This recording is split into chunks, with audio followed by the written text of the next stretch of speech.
Let's talk about a financial crisis, one that's bigger than any government's official debt, but you almost never hear about it in the headlines.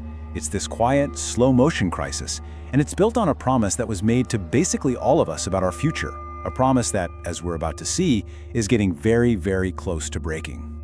$400 trillion. I mean, it's a number that's so big it's hard to even wrap your head around. But this isn't just some random figure. It represents a global shortfall. It is the gap between what the world's governments have promised their citizens for retirement and what they can actually afford to pay. To put that into perspective for you, it's about 5 times the size of the entire global economy. So you see, this isn't a debt like a credit card bill or a government bond. It's something different. It's a social promise. It's an invisible contract between generations that has now, mathematically, reached its breaking point. So to really understand where this massive gap comes from, we first have to pull back the curtain and look at the fundamental system that created it in the first place. Now, the system behind our pensions is, well, it's often misunderstood.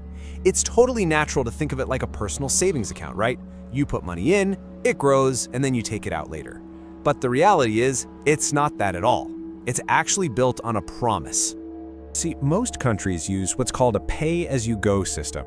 This means the money you pay in taxes today for your retirement doesn't actually go into some little lockbox with your name on it. It doesn't sit there waiting for you. Instead, it gets paid out almost immediately. Let me put that even more simply. The money you're contributing right now is directly paying for the retirement of someone who is already retired.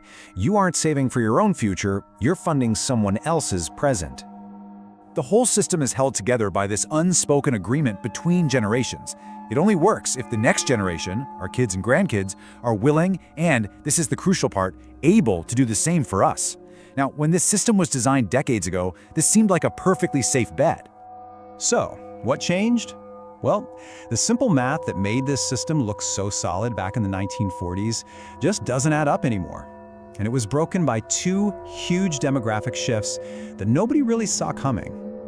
Okay, look at this. Back in 1950, for every 1 person collecting retirement benefits, you had 16 people working and paying into the system.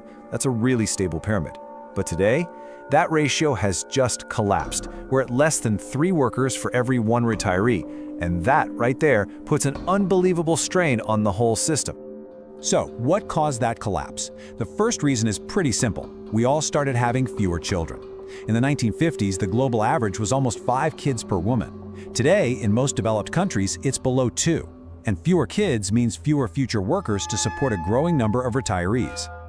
The second reason is actually a wonderful development, but it's a huge challenge for the pension math.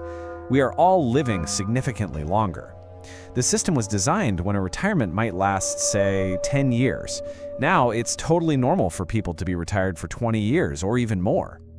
So you have this perfect storm. More people are retiring, they're living much longer, and they're being supported by a shrinking pool of younger workers. The very foundation of the system, a wide base of young people supporting a small top, has been completely flipped on its head.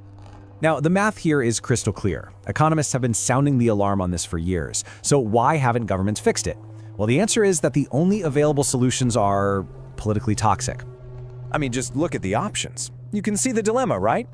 Do you go to that shrinking group of young workers and tell them they have to pay way more in taxes? Or do you go to current seniors, grandma and grandpa, and say you're cutting their income? Or do you just tell everyone, sorry, you have to work longer? None of those options are going to win you an election. And that's the bottom line. No politician wants to be the one to stand up and deliver that bad news. So instead of making these incredibly difficult choices, most governments just tinker around the edges. They kick the can down the road and hope that somehow the problem will just solve itself. But here's the thing. Not everyone has ignored the problem. One country actually decided to face the math head-on and try something completely different.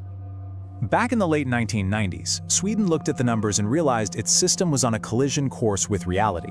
So instead of just patching it up, they did something radical. They decided to rebuild the entire thing from the ground up, designing a new system that was built to handle these exact demographic pressures. At the very heart of their reform is this idea of a notional account. Now, it's still a pay-as-you-go system, so money from workers still pays for retirees. But here's the critical difference. Every single krona a citizen contributes is tracked on a personal ledger.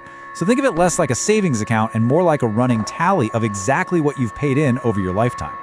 So this system works by creating a direct link between what you pay in and what you get out. But the real genius is in its automatic balancing mechanisms. If people start living longer, the payouts automatically adjust to reflect that. If the economy slows down, the benefits adjust.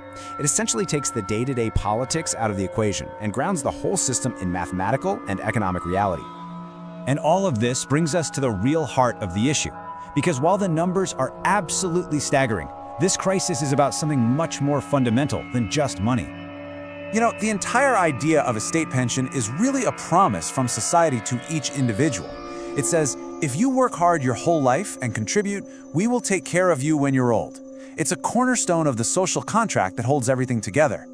So, when that promise becomes mathematically impossible to keep, what we really risk losing is the fundamental trust between citizens and their government, and even between generations. And the consequences of that kind of breakdown go way, way beyond any financial balance sheet.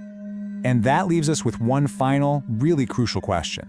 When you're facing a $400 trillion hole, the cost of any real solution is obviously going to be immense. But the cost of doing nothing, the cost of letting this foundational promise completely break, well, that might just be infinitely higher.